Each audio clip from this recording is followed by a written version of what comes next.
E aí, tudo pronto? Bora para a nossa revisão, direto ao ponto naqueles tópicos de direito administrativo que despencam em concurso. A meta aqui é clara, fixar os conceitos que a gente sabe que vão aparecer na prova. Então, foco total e vamos começar.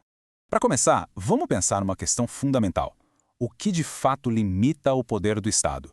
Por que um agente público não pode simplesmente fazer o que der na telha? A resposta para isso, gente, é a própria essência do direito administrativo.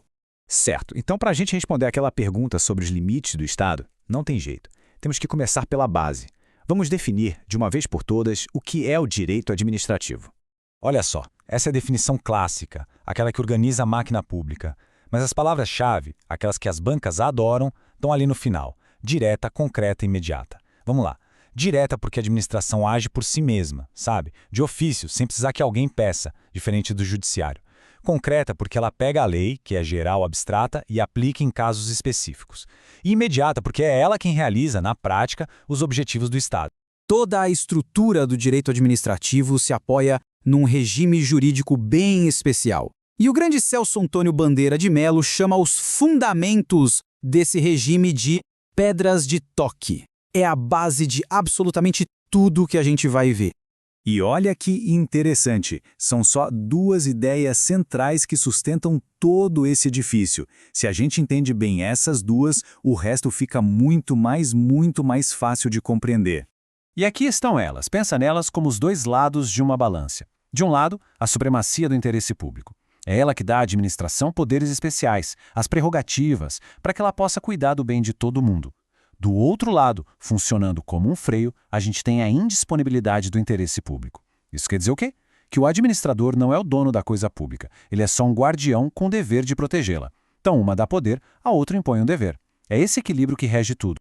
Agora a gente chega no que talvez seja o artigo mais cobrado da história dos concursos em direito administrativo, o caput do artigo 37 da Constituição. E para nunca mais esquecer, temos aquele mnemônico que salva vidas na hora da prova, o famoso LIMPE.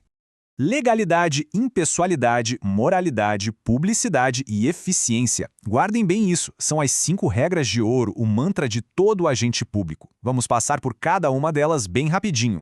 Começando pela legalidade. Aqui a administração está totalmente amarrada à lei.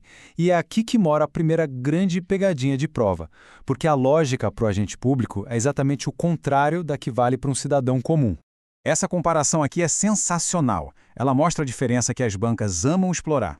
Para a administração, a regra é, se não tem lei autorizando, está proibido. A lei é como o mapa do tesouro que tem que ser seguido à risca. Já para nós, particulares, a lei é como uma cerca. Tudo que está dentro do cercado é permitido. Não dá para confundir isso de jeito nenhum.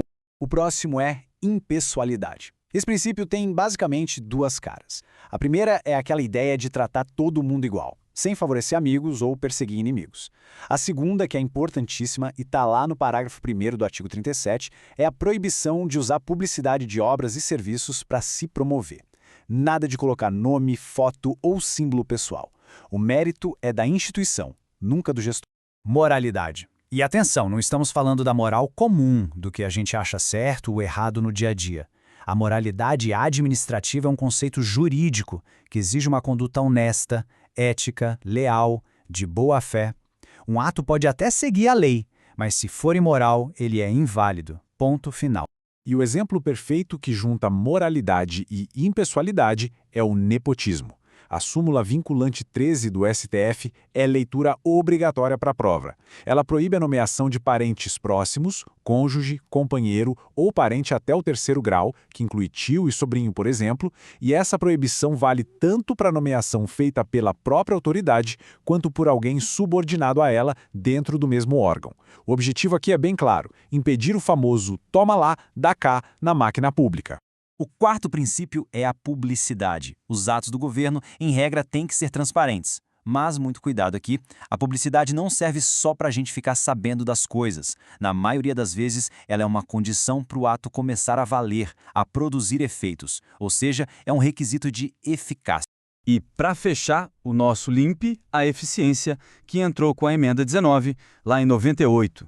Esse princípio marca a virada de chave de uma administração que era só burocrática, focada em papel, para uma administração gerencial, focada em resultados. É fazer mais e melhor, com o menor custo possível. é a busca pela performance. Agora vamos para um jogo rápido. Conceitos que são muito parecidos, que vivem sendo confundidos e que as bancas usam para criar aquelas questões que derrubam muita gente. Ficar de olho nessas diferenças garante pontos preciosos. Primeiro par: autotutela e autoexecutoriedade. Autotutela é o poder, e também o dever, que a administração tem de corrigir os próprios erros. Já a autoexecutoriedade é o poder de executar as próprias decisões sem precisar bater na porta do juiz. Por exemplo, quando a vigilância sanitária interdita um restaurante. Uma é sobre se corrigir, a outra é sobre agir e executar. Outra dupla famosa: cargo em comissão e função de confiança. Os dois são para chefia, direção e assessoramento, certo? Mas a grande diferença que sempre cai em prova é esta: função de confiança é só para quem já é servidor de carreira, concursado. Já o cargo em comissão pode ser ocupado por qualquer um, de dentro ou de fora, desde que se respeite um percentual mínimo para servidores efetivos. Vamos agora aprofundar um pouquinho mais em um dos princípios implícitos mais importantes de todos, a autotutela. É basicamente a capacidade que a administração tem de ser fiscal de si mesma, de corrigir a própria rota. E a súmula 473 do STF é o resumo da ópera. Ela diz que a administração pode sim desfazer seus atos, e ela faz isso de duas maneiras diferentes, que não podem ser confundidas de jeito nenhum. Então, o ponto crucial é este: a anulação acontece quando o ato nasce ilegal, com o vício. Os efeitos são ex tunc, ou seja, retroagem, é como se o ato nunca tivesse existido. Já a revogação acontece com um ato que era perfeitamente legal, mas que deixou de ser conveniente ou oportuno. Aqui, os efeitos são ex nunc, ou seja, só valem daqui para frente. A causa e o efeito de cada um são completamente diferentes. E tem prazo para isso? Tem sim. A administração tem 5 anos para anular atos que beneficiaram alguém. Esse é o chamado prazo decadencial, que está na Lei 9.784. A única exceção é se ficar comprovado que a pessoa agiu de má fé para conseguir aquele benefício. E para fechar com chave de ouro, uma dica quentíssima da súmula 633 do STJ, essa regra federal do prazo de 5 anos também vale para estados e municípios que não tenham uma lei própria sobre o assunto. O STJ pacificou esse entendimento, o que traz muito mais segurança jurídica para todo mundo. E para a gente terminar, fica uma reflexão. Como todos esses princípios, que às vezes parecem tão teóricos, tão distantes, se manifestam na prática. Seja no atendimento de uma repartição pública, no serviço de saúde, na segurança da rua, são eles que garantem que o Estado trabalhe para o bem comum, e não por interesses particulares. Entender isso é entender como a nossa própria cidadania é protegida.